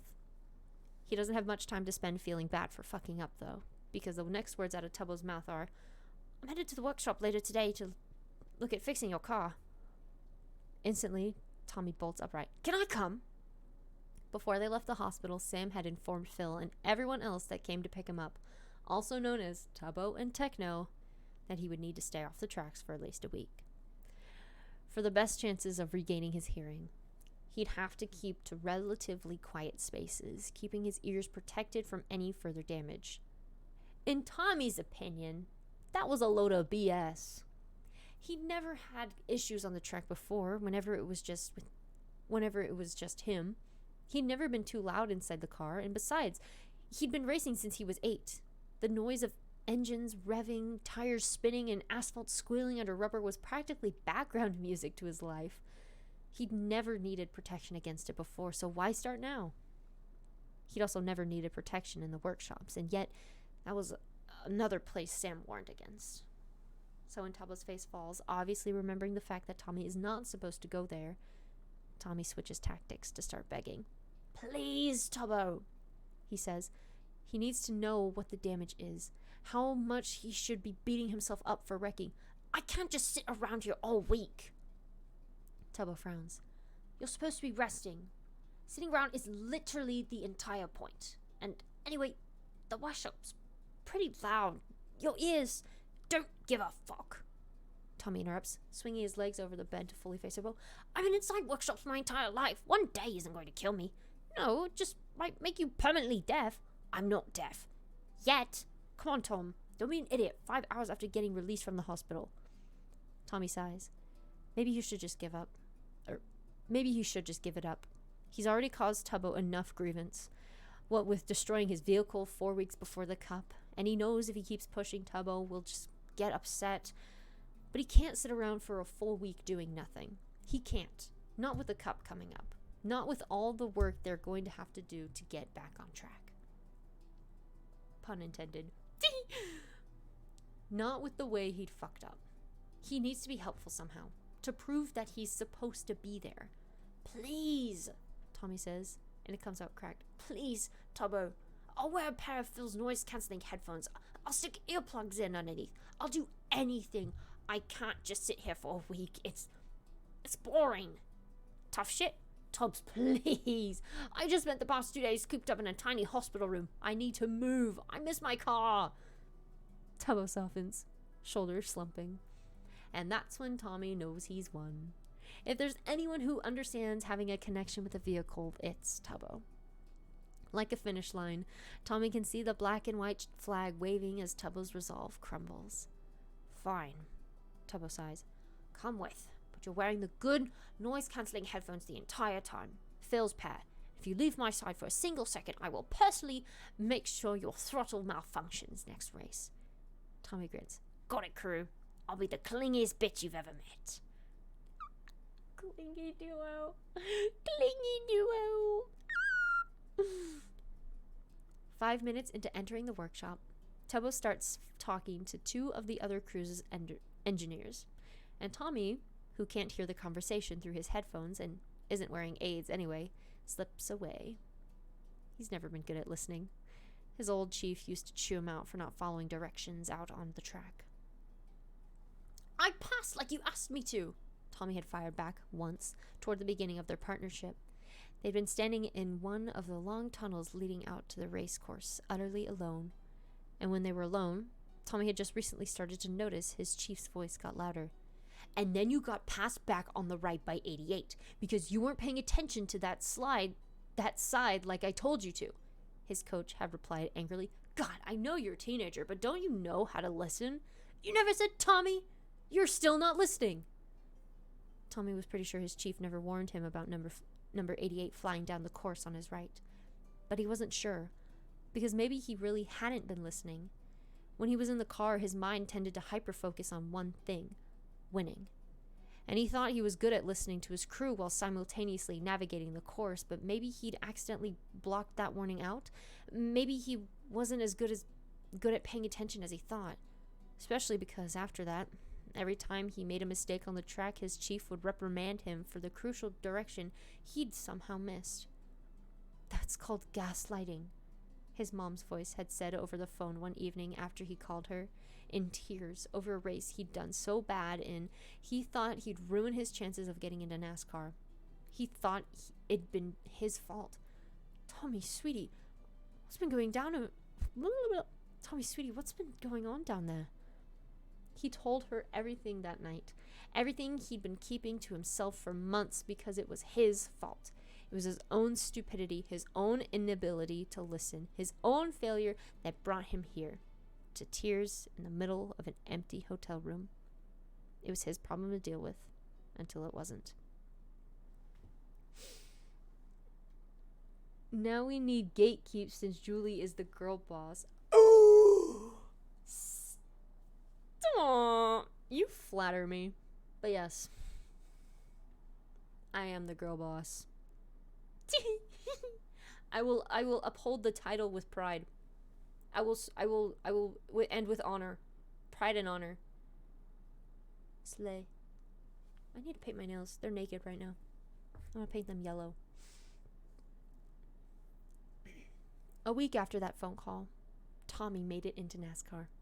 He didn't tell his chief, and a week after that, his entire crew was replaced. The relief he'd felt when that happened was weird, because all his mistakes really had been his fault. He hadn't listened. He didn't know how. Regardless, his chief was replaced by a bright-eyed, blonde-haired man named Phil Zacraft. Phil, for short. Techno came with him as a package deal. Tubbo, at 18, was scouted in as a mechanic and quickly garnered respect for his quick-witted fixes and technical prowess. He practically ran their workshop. And Tommy still couldn't listen. He weaves past the other cars, hunting for his own. It should be easy. His is the wrecked one. But apparently several other cars had been smashed up in his crash, because there are quite a few dents and cringe-inducing damages he passes by on his way. Finally, he rounds a corner and his car comes into view. Okay, it's better than he thought. The back corner is completely smashed in, but he'd pretty much expected that after having two of the impacts come from that end. The sides are scraped, and the left side is caved in from that final third hit. The front is damaged from hitting the wall, but it's not as bad as he thought. Most of the mechanics inside should be salvageable. He steps closer and runs his hand over the window ledge. The netting on this side had been torn out by Puffy, the medic. It's still inside the car, dangling from straps right below Tommy's hand. Everything else inside looks normal, as if nothing had happened. Nice to see you, Clementine, Tommy says, or at least mouths. He can't hear how loud he's being, or if he's being loud at all. The combination of no hearing aids and the noise-canceling headphones is off-putting. It's completely and utterly silent. That's why when a hand grabs his shoulder, Tommy practically slams into Clementine's side. He whips around, ready to tell off whoever decided to scare him when he couldn't fucking hear, and comes face to face with a sheepishly smiling Tubbo. He's holding a mini whiteboard and expo marker. "I thought I told you not to wander off," the first line reads. Tubbo scribbles under it. "Sorry. Didn't know how else to get your attention."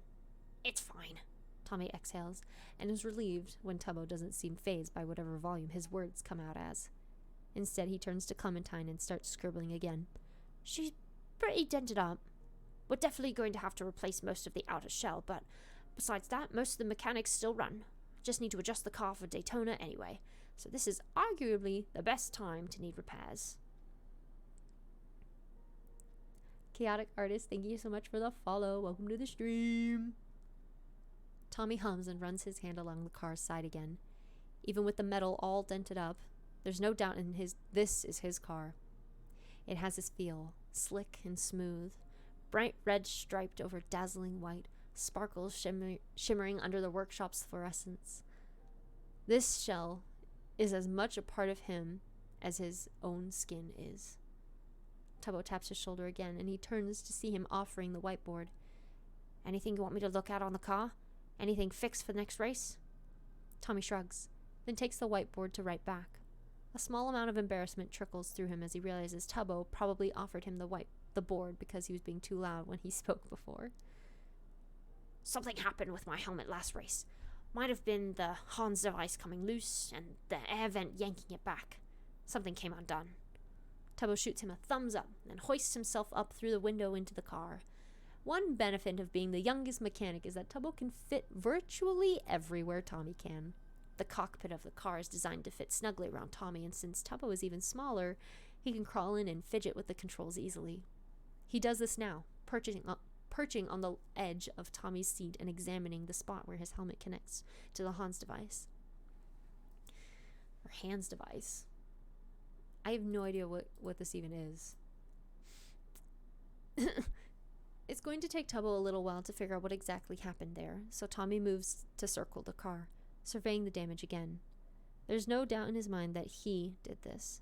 The damage here is his fault, because he didn't listen to Phil when he said not to go for that pass. Number 3 had been driving, Sapnap, and he had a reputation for nudging people out. Tommy knew that, and he had gone for it anyway. He thought it would be fine. Even though Sapnap likes to fuck with the other cars, his nudges usually don't result in this. Of course it hadn't been fine, and now Tommy was paying the price. Tommy rests his hands on the board. On the board that says hood.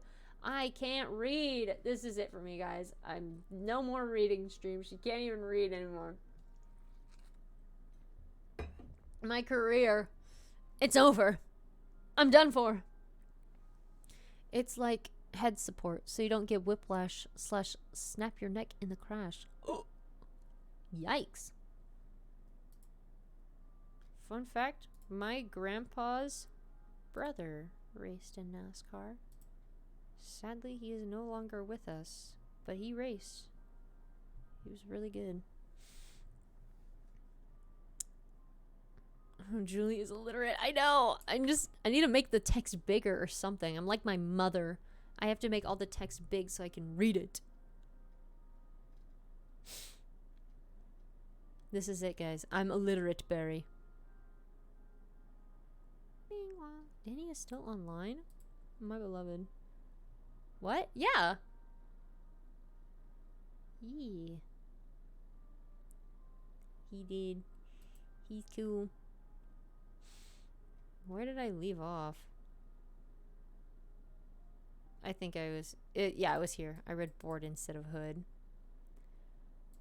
Tommy rests his hands on the hood and watches Tubbo fiddle with the Hans device. It's weird, not being able to hear the workshop. Usually the garage is filled with the humming of saws, buzzing of air guns, the sound of jacks being cranked up, and metal tools clattering to the floor. Now there's nothing.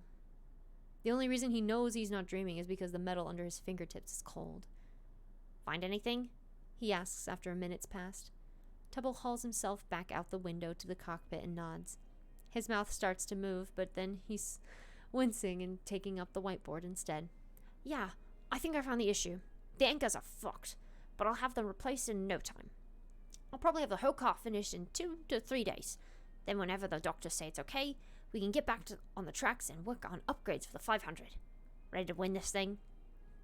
Tommy forces a grin. Yeah, he says, ready to win. That night, Tommy sneaks out of he and Tubbo's shared RV and heads to the racetrack. The speedway he'd wrecked on is only a few blocks from the RV park they'd subtly hidden themselves in after Tommy's accident, and it's easy to make his way through the back entrance and up the rows of bleachers until he sits at the very top overlooking the whole course. The nightlights are on, overwhelmingly bright over Tommy's head. They illuminate the black paved track and the white striped boards, and the carefully mowed grass that's always just a little too green. From Tommy's spot, he can see Pit Road, the little stripe of pavement that curves away from the main course and down into the pits. There, 7 stalls back, is where his team had been positioned. Now, of course, it's empty, but it's easy for Tommy to recall what the stadium looks like on a race day. For starters, the crowd around him would be massive. Tommy used to go watch the races with his dad, and the cold late January air suffocating him now would always be replaced with a warm, pleasantly buzzing pressure. The atmosphere practically tingled. Yes, that is tingled. Tingled with electricity during any race. Like the air just after lightning struck. It was exciting and addictive, and Tommy remembers begging his dad to go again after watching his first race. He'd been 4 years old then. 4 years old, and determined to be out on the track instead of in the stands. Now at 18, it's weird to think that he'd finally made it. He made it to NASCAR. He has his own car, his own team. His name comes with preconceived ideas of youngest NASCAR driver on the tracks, and reckless racing star, and the rookie who slingshotted his way to the top. In his mind, he's still just TOMMYINNIT, high school dropout, rookie racer who can't even listen to directions. He's not that special. He'd just gotten lucky. His attention drifts back to the track, and he lets himself sit there for another few minutes, just thinking. In a little over 3 weeks, he'll be at the Cup's first event in Florida. He'll be making his debut in NASCAR's biggest event. This is what he'd always dreamed of. Of course, he'd found a way to fuck it up just weeks before. He'd crashed. He ruined the car, and he'd ruined his hearing. His team was willing to work with him on that handicap for now, but what would happen when they realize he's just going to keep fucking up? That he's just some dumb high school kid who was never meant to make it this far. When the first stadium lights flicker off, I saw NASCAR, my head started imagining a Cars AU. Don't worry, mine did too, and I already messaged Danny about it. Hear me out. Wilbur is Lightning McQueen, and Sally is Sally.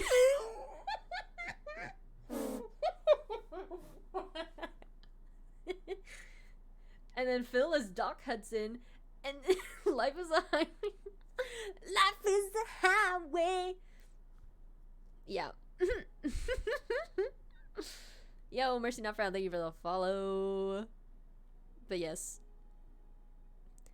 Sally. No, just imagine, like, Sally just turns around and he goes, like, he's like, hey, is that a salmon tattoo? And then she goes, oh, you saw that?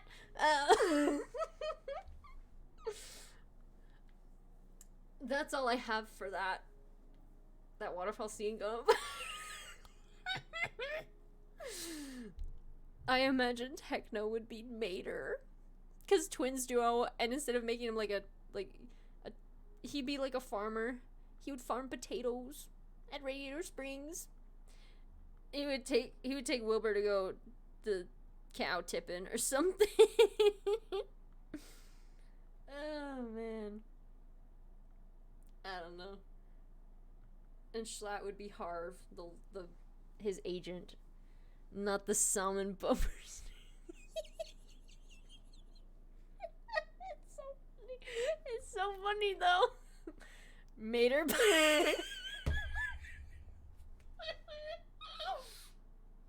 Oh my god, I'm crying. Oh. Well, daggum. Oh my goodness. Welcome to the stream, Nepco. How you doing, mate? How's it going?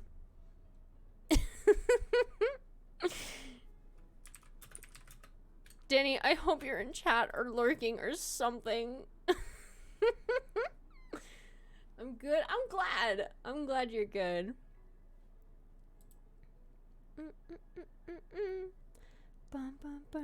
Okay. This is where we were. When the first stadium lights flicks off, he wraps his jacket tighter around himself and leaves. Oh, that was the end of that section. Wow. I woke up to Siri complaining about opening something. I sent them in public. Dadgum and Techno. Let's see if I can do it. Hello, I'm Technoblade. Dadgum. Well, dadgum, Wilbur. Do you want to go farm potatoes? Yeah. Oh my goodness. Yes! I want... Wait. Who would be Red? The fire truck that cries. That's James Mary.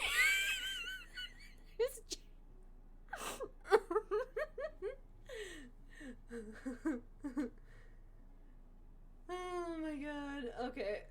I feel all the pressure in my brain. I'm laughing so hard. Trapped her tipping God made her bleed.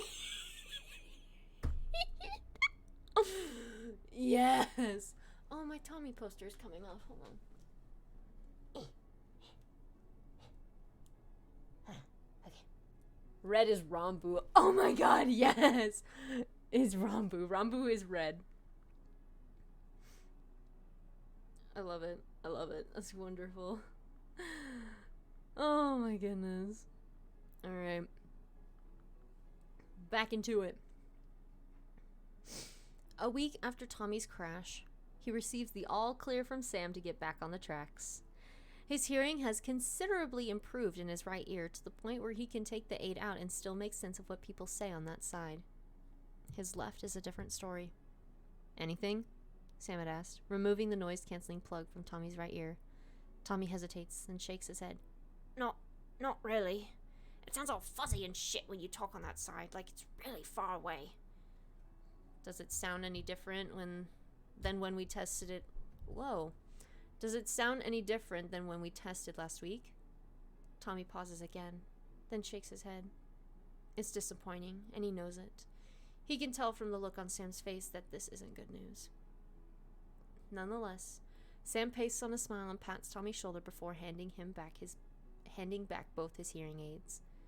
All right. Don't be afraid to call me if anything new pops up. You have my number. Are you still playing in Cali for another week? Whoa, why can't I read? Are you still staying in Cali for another week? Tommy bobs his head. Yeah, Tubbo just finished fixing my car a couple days ago, and we need to test some stuff out before we leave for Florida. Am I cleared for the tracks yet? Sam contemplates for a moment, twisting back and forth on his stool. You probably shouldn't, he says eventually, and Tommy's heart sinks. But I'm going to clear you anyway, because your right ear is healing really well, and your left... Sam looks up, and Tommy gets the sudden distinct feeling he's about to be sucker punched. Instinctively, he tenses, bracing for impact. Sam clears his throat. Tommy, I want you to be prepared to never get your hearing back to 100% in that ear. And now listen, I don't say that to tell you it's not going to get any better. I still think it will improve over time. I just don't think it's going to improve much. Do you understand? Tommy thinks he should probably feel worse. And he does feel bad. His stomach sinks, dread and panic curling around him and squeezing tight at the idea of never being able to hear like he used to again. It was a terrifying reality. But he could race again. Sam had just cleared him to go back to the tracks, and for Tommy, That's like regaining air after being held underwater for a week. That is the most important thing. Okay, Tommy says, practically vibrating on the examination table. I understand. That's how he found himself here, in the cockpit of his newly repaired car on the practice track as Tubbo does final checks on the mechanics. They're outside on the speedway together with Phil, Techno, and the rest of Tommy's pit crew, who had gotten very reluctant permission to be here. Normally, private testing sessions were limited, but due to the natures of Tommy's injuries, namely his hearing loss, and the need to figure out a system that works for him before the Cup, Phil had somehow managed to convince the officials to let them out here 3 times over the next week. How's the engine sound? Rev it for me? Tubbo asked through the newly netted window. He'd gone to Tommy's good side, the right, purely to make sure he could hear him. Tommy easily switches gears, then presses as hard as he can on the gas. The engine roars, the force of his rev rumbling the whole vehicle, and Tubbo grins. Nice! He screams as the engine dies down. Up for a practice lap? You know it! Tommy replies, just as loud. He's got both his hearing aids in, but had removed his helmet so he could better hear Tubbo. Now with Tubbo shooting him a thumbs up and backing away from the car, he it's an introduction. Mercy, I am she, they pronouns, I'm questioning, That's beautiful, Mercy. I'm so happy you are here, and I love that you love baking and such.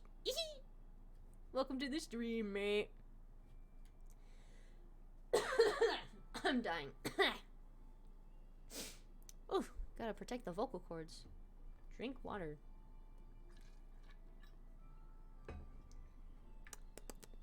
Tasty. Yes, okay. Now with Tubbo shooting him a thumbs up and backing away from the car, he raises it over his head and pulls down. Shit, that hurts, he thinks as the thick foam layer inside the helmet presses in on his aids. Usually wearing the helmet doesn't hurt, but with the addition of two new bulky bits of plastic, the perfectly molded interior doesn't fit like it used to anymore. It presses in whoa. Chat is popping off. Baking stream when? Napco, I already did a baking stream. On my birthday, man. Where were you? Why weren't you here for my birthday? I hope you know I'm so incredibly dyslexic that I always read your name as Jubilee. No. Oh my god. Oh my god. Should I play the song? Should I play Jubilee line? You missed it, Nap. You missed it. Sari forced me to watch. Wow. It's okay. I do plan on doing another baking stream because now I know how to, like, do it. I might bake brownies. Y'all like brownies? I love brownies. Anywho. What was I was gonna reread this because I messed up the reading. Because I'm also lit. Can you ping specifically me? Yes. Juliberry line, my favorite stream. Oh my god. I love baking. I want to watch. I will literally ping you specifically for it, Nap. Nap, are you in my Discord? All you new people, get in my Discord. You'll get pings for everything if you just select the role for it. Bing bong. Alright. Where was I? Oh, I was gonna reread this. Okay. Shit, that hurts, he thinks as the thick foam layer inside the helmet presses in on his aids. Usually, wearing the helmet doesn't hurt, but with the addition of two new bulky bits of plastic, the perfectly molded interior doesn't fit like it used to anymore. It presses in tight, and he winces as a continuous high-pitched squeal of feedback suddenly explodes in on both his aids. I am, but what if you ping specifically me from Sari's Discord because I'm probably being forced to watch things by Sari? Thank you, Streamlabs. Every time you say Discord, the Discord link will be posted, that's why. Yeah, I'll just go into Sari's thing specifically for you. If I remember. I probably will. That's the nice thing about having a small community, you remember people. Holy fuck! He says, yanking the helmet back off. Both his hearing aids go with it, toppling down into his lap and abruptly ending the ear-splitting shriek. What? He thinks he hears, muffled through his right ear, but without his aids, it's extremely hard to tell over the rumbling of his car. He reaches down to grab his right aid and shoves it in just in time for Tubbo to yank down the window's netting. What happened? Tubbo's voice crackles through the mic as it readjusts. He sounds panicked. Tommy shoves the car back into park, then turns to look at him. It's my helmet, he explains, then swallows hard as he realizes this is just another thing he's fucked up for their team. It presses in too tight for the hearing aids. Gave me feedback. I don't know how the fuck I'm gonna wear it. Halfway through his explanation, he feels Do you think you're so sweet? Anything for you, Nap. Halfway through his explanation, he feels tears starting to sting the backs of his eyes. He's finally gotten back out onto the track, and now he can't even put a helmet on. He can't drive without a helmet. He can't race. The tears are just about to start welling up. Wow. The tears are just about to start welling up, much to his embarrassment, when Techno's face appears in the window. He stretches a hand into the cockpit, and Tommy, still recovering from the shock and on the verge of a breakdown, mindlessly hands over his helmet. This is it, he thinks as Techno takes the helmet and flips it to look inside. This is when they're going to fire him, replace him, find a driver who can do something as simple as wear the correct equipment. Instead, Tommy watches in stunned silence as Techno reaches into the bulky headpiece and rips out a chunk of foam. Then does it again, this time on the opposite side. When he's finished, 2 handfuls of crumpling foam are clutched in his right hand. His left extends the helmet back to Tommy. Don't crash, is all Techno says before walking back around the cart to Phil. I love Full Throttle Techno so much. Eat the No, you know, Nep, you and Blueberry Tea should hang out. Blueberry's always talking about eating styrofoam. Oh my gosh. Nom. Nom. I'm just simply going to eat foam footballs. Dude. A little stress. I get it from Scope. I'm not so. Oh my god.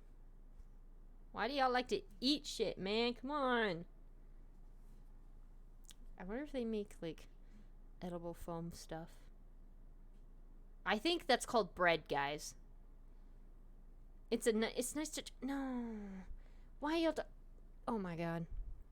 You're hungry? Go get a snack, dude. No one's stopping you. Bread is literally edible foam when you think about it. It's got holes in it, and it's, like, squishable. Try the foam? No. I don't want to eat foam, guys. I want to read SBI fanfiction. Anywho, for a second, both Tubbo and Tommy stand in shocked silence. Then Tommy pulls the helmet closer and peers inside. Like cotton candy, but worse. You can't hate it till you try. What? But bread is meant to be eaten? Guys, come on. Ignore the bread. Look at the shinies. Look at shiny. Woo! Look at my glitter jar. Glitter jar. Woo! Distractions. Distract them with shiny things. Ah, yes. Eat the shinies? No. Danny gave me this glitter in her letter to me. It's my collection of glitter bomb sparkles from Danny Art Online. It's in there.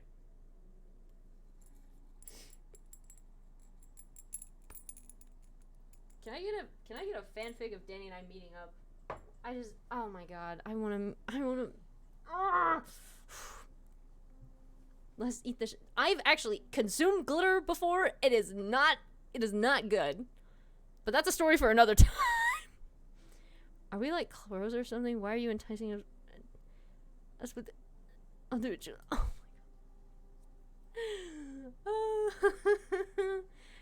You're not crows. Then I would definitely be a Phil Kinney. Nah, y'all are the berry patch. Y'all are my little berries. My little berry boyos.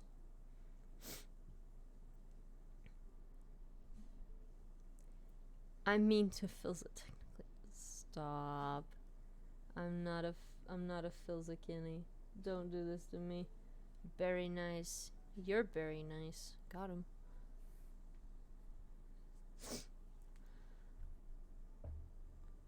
Two semicircle chunks had been torn from the spaces where his ears would normally go. In doing so, Technos effectively ripped out the old earpieces, leaving shallow holes where Tommy's aids would go. The holes aren't precise by any means. They're obviously made by human hands. Edges rough and crumbling instead of smooth and calculated like those made by a tool or knife. But when Tommy slips on his second aid and puts the helmet back over his head, there's no feedback issues. And it slides into place without a struggle. Huh. Alright, now, pieces, now, so... And of course he can't fucking hear. Technos just ripped out his radio, his only line of communication with the team. And as it is, his ears are already fucked. His own hearing less combined... His own hearing loss, combined with the density of the helmet, makes it nearly impossible to make out what Tubbo's spouting at him from inside. Frustrated, Tommy reaches up and yanks the helmet off again. "Tubbo," he says, "Techno just tore out my comms. How the fuck are we supposed to communicate?" Tubbo shifts awkwardly between his feet next to Tommy's window. He glances up and Techno's voice pipes up from the other side of the car. Tommy can't make out what exactly he's saying, but a second after the dull hum of his voice stops. Tubbo's eyes widen and he bobs his head. So Techno says just do a lap and come back. We'll figure it out. This is more about the mechanics than the driving anyway." "Isn't driving part of the mechanics?" Tommy replies. But he's already switching back into drive and shoving on his helmet. Just go! Green flag!" he hears a moment before the foam covers his ears, and that's all it takes. Tommy's hands fly to the steering wheel as his right foot slams on the gas. It's instinct how he grips the wheel tighter as he practically flies out of pit road, going way over the maximum speed limit. It's fine. There's no one here this morning but them. He arcs out onto the track, and then it's just him, his wheels, and the road. This has always been his favorite part of racing, this moment where he's on the track, open road ahead of him, and he's in control. No one steers the car but him. No one presses on the gas but him. No one brakes but him. It's as intimidating as it is exhilarating, and the adrenaline rush he gets from tearing down a speedway makes his head spin, in a good way. In a way that had 8-year-old him jumping out of his seat after winning his first karting race, throwing his hands up in the air and shouting, "Can we go again?" The engine thrums as Tommy lets up on the gas and makes his first turn. Easy. He's done this for so long, it's practically effortless. The car is understeering a bit, though. He can feel it in the front tires and in the looseness of the steering wheel. He makes a mental note to tell Tubbo on the rounds the next bend. By the time he makes it back, his fingers are buzzing with adrenaline, and he's grinning under the helmet. He parks the car at his cruise pit, takes off the helmet, and leans over to undo the window netting. "There's a bit of an understeer," he says to Tubbo, "and maybe something up with the springs that's causing it, but fuck, man, that felt good." Phil crouches down next to Tubbo. He's smiling too, eyes bright, and the sight sends a pleasant tingle down Tommy's spine. His old chief never used to look at him like that, like he was something worth being proud over. With his old chief, Tommy was only ever worth the place he earned, and even when he placed first, his chief was never truly proud of him. The most Tommy got out of him was a quick "congratulations" before being whisked off to train for the next race. They were building their way up, his chief had said, getting there, but he needed to focus, to listen. Beating someone's time by half a second hardly counts as winning. Got it, and good," Tubbo says, scribbling furiously across his clipboard. "How about your hearing aids?" Phil asked. "How did it sound? Any more feedback?" "It sounded fine, but it's not like I have a radio anymore. How are we supposed to communicate?"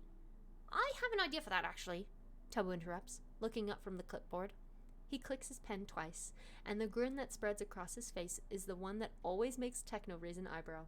It's the one that says, I have a fucking batshit insane idea, but you're just gonna have to hear me out on this one. Usually it turns out fine. Tubbo's brilliant, after all. Other times it ends in a minor explosion, but they don't talk about that. Whatever Tubbo's thinking now, he extends a hand for Tommy's helmet and nods his head decisively. Just leave it to me. I got this. Wait, is this an offhand version of Cars Are You technically, but more like emotional? Just thought of Wilbur as dog. Not really. It's kind of its own story. It is its own story. It's an OG thought. Slay. Slay, Cat Ocean, slay. TOMMYINNIT is not Wilbur Soot.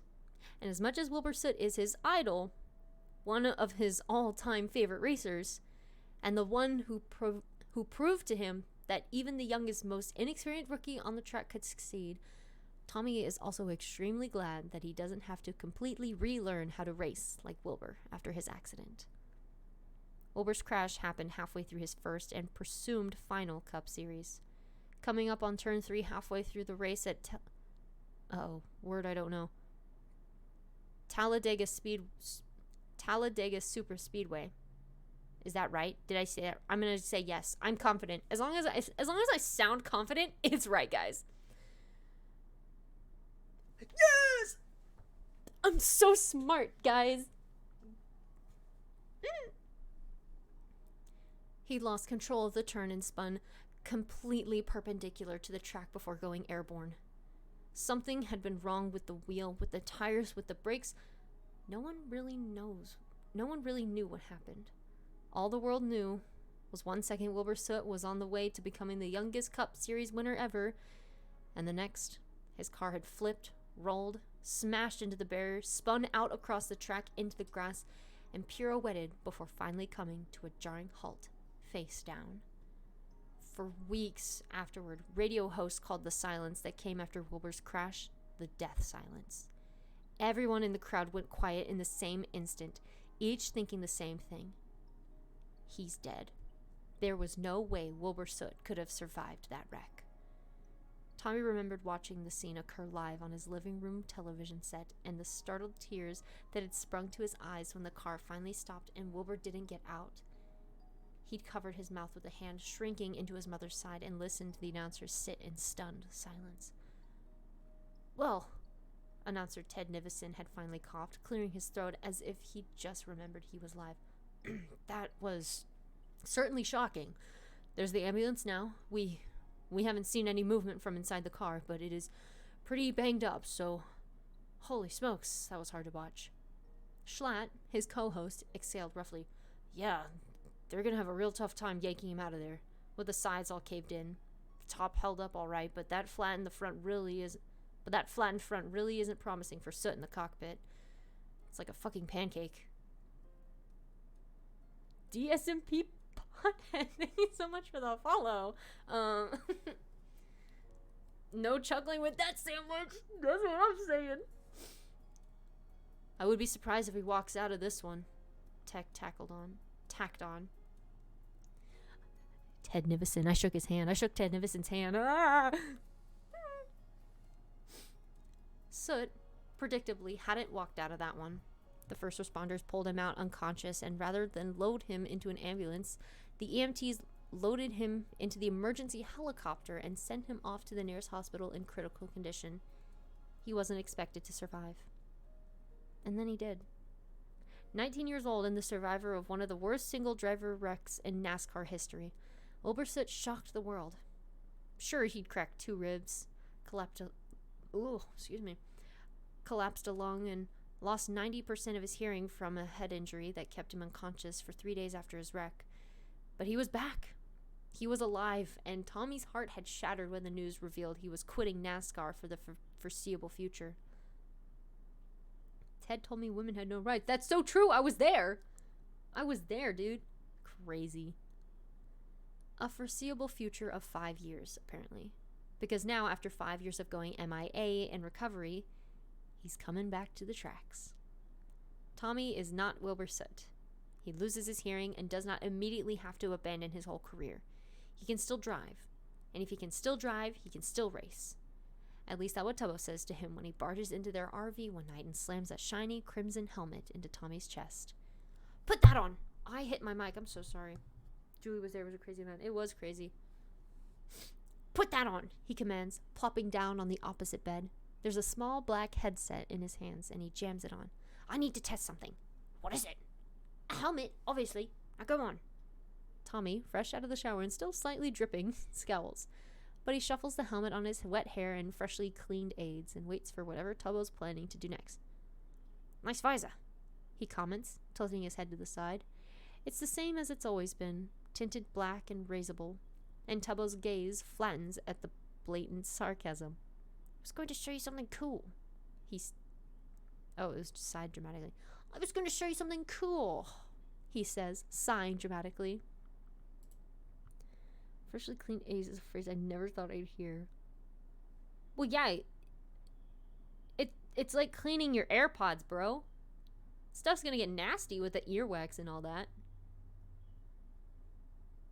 You never thought you'd hear it. Do you need hearing aids to hear it again? But I guess I'll just have to wait until you're not being an asshole. I will not explain. Okay, you're fine now. You're chilling. Huh. That's weird, Tommy thinks. Tubbo's voice sounds much clearer now than it did the last time they were out on the track. It was unusually hard for his aids to pick up on sounds muffled through the helmet's thick padding, and with Tubbo sitting on the opposite bed, it was strange to hear him as if he was right there. How's it sound, big man? Tubbo asked through Tommy's helmet, and Tommy's mouth falls open. You fixed the radio, he gasped, yanking the helmet off to look inside. There's no earpiece. Blah, blah, blah. Ah, Tommyinnitt, pork chop. I love women. You fixed the radio? He gasps, yanking the helmet off to look inside. There's no earpiece. Tubbo shakes his head. No earpieces, but there is a speaker buried in the side padding. It's a little disc. Made it myself. Should operate the same as your normal comms, but won't be quite as bulky or invasive.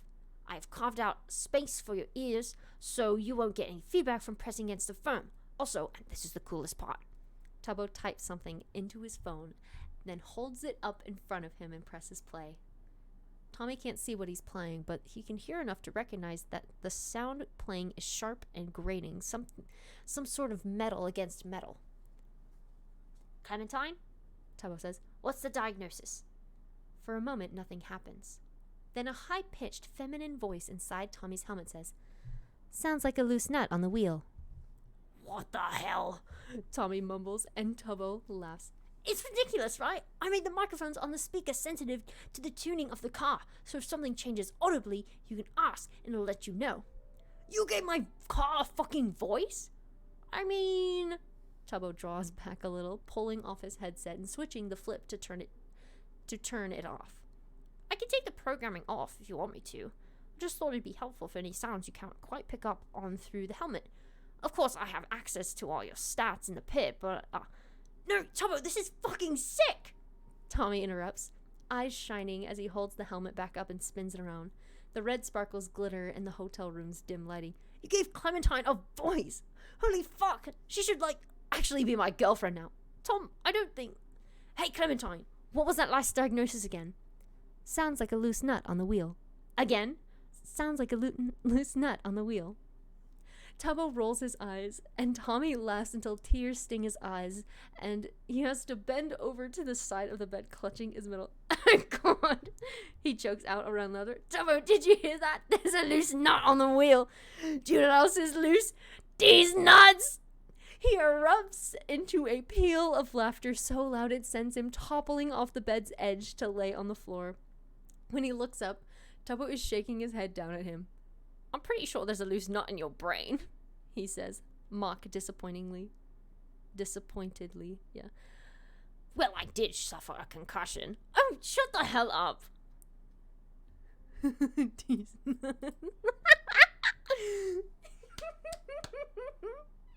And that's the end of chapter 2. And we made it to almost a 2-hour stream. Way to go, guys. We did it. We did it. This is such a good fic. Oh my gosh. Did y'all enjoy that? You like that? These nuts. The warm up. Oh yeah. That's how I warm up for Tommy. You gotta like James Merritt was absolutely the only voice in my head for that last part. Oh my gosh. I should probably watch more James Merritt streams. Do I even follow him on Twitch? Am I a fake fan? Let's see. James Marriott. I can't even spell his name right. I am a fake fan. I'm not following James Marriott. Oh, that's embarrassing. Anywho, I'm following him now. You know, this is so cool. Dude, of course. What are all of your warm-ups for each character? Well, for Tommy, I go, hello, or Wilbur. Or like, ah, yes, PogChamp. For Wilbur, I do like, oh, Tommy. Like, oh, Phil. Or something like that. Like, Technoblade. Like, that's kind of Wilbur. For Techno, it's like, bruh. Oh, I feel monotone. Tommy. For Phil, it's like, oh, hi mate. Hi Techno. Tommy mate.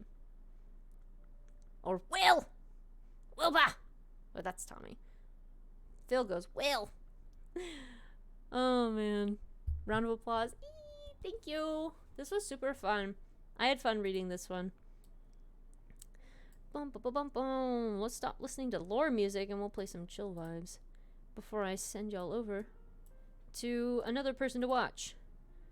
So we gotta figure out who's live. Wilbur. Yeah.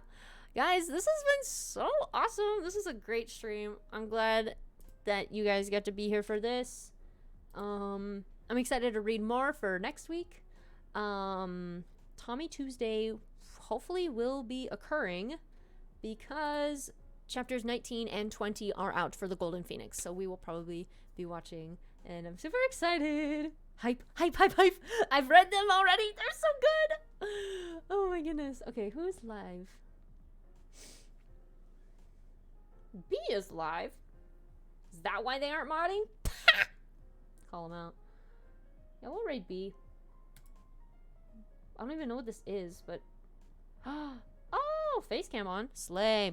Alright.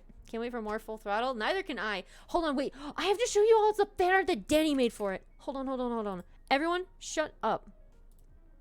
Okay. You all know Danny. My BFF. My bestie forever. Made fan art.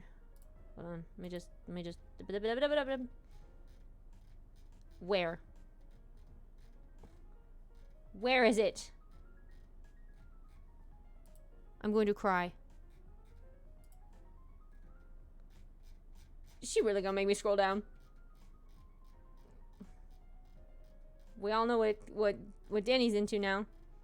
Because I'm into it. Oh my gosh, I love this AU so much! Ah, I want to eat it! It tastes like Starburst to me.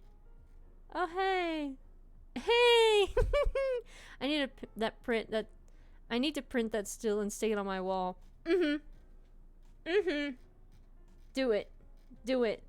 I have some prints of... Well, Danny technically sent me prints. Oh!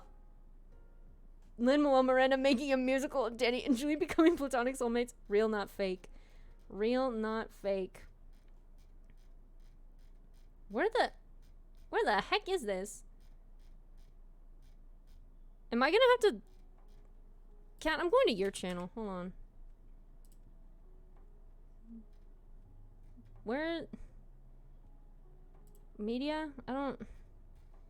Hold on. What if I just search it? Hold on. Oh, I'm just getting stuff about cars now. I can't. I don't think it's on Instagram. In the search word. Okay.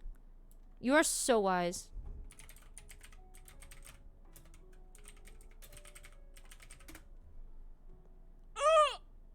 I spelled her name wrong. Please call me the fake friend. Yes! Yeah! Oh my god! Ah! Look at my boy. Look at him. Dude. I got to see the whole process of this. I got to help pick out stuff. She was like, okay, which versions do you like? I'm like, I like this one and this one. And she's like, cool, I like those two. We're going with it. I'm like, oh.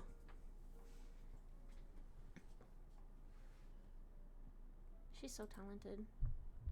I need to commission someone to make fan art of us. Or something.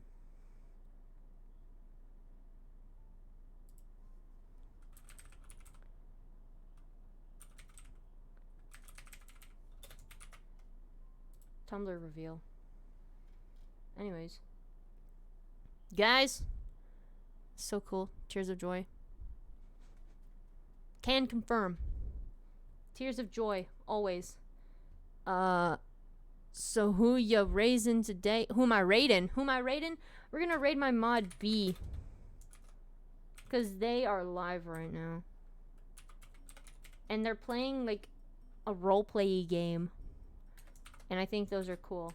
So we're doing that. Okay, gang. It's 11:30. I have school tomorrow, and I'm sure you probably do too. I know. I see you. So we're raiding B. So please join the raid. I would love it if you would join the raid. It would be lovely if you did that. So yeah.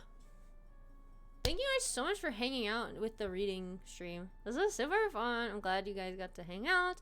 This will be on the VODs channel, and by Juma, of course, Nap. Of course, everyone. Y'all are lovely. You've been a wonderful audience.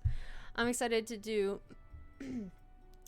I sure do, but I'm gonna stay up and read Dream of What do you think I'm doing as soon as I hop into bed, bro? I'm reading Cause for Concern. Like, no tomorrow. But be sure, if you have a subscribble, be sure to copy that and paste that into B's channel when you get over to them. Remember, B uses they, them pronouns. Number 9 just reminds me of Chase Elliott. I don't know who that is, but PogChamp.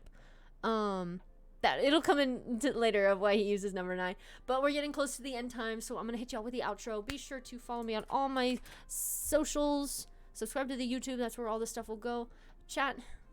Remember, you are loved. You are valid. You are worthy. And I love you all very, very much. And I will see you all in the next stream. Will it be tomorrow? No. Maybe. I don't know. It might be Tuesday. But we have 8 seconds left. But I love you guys.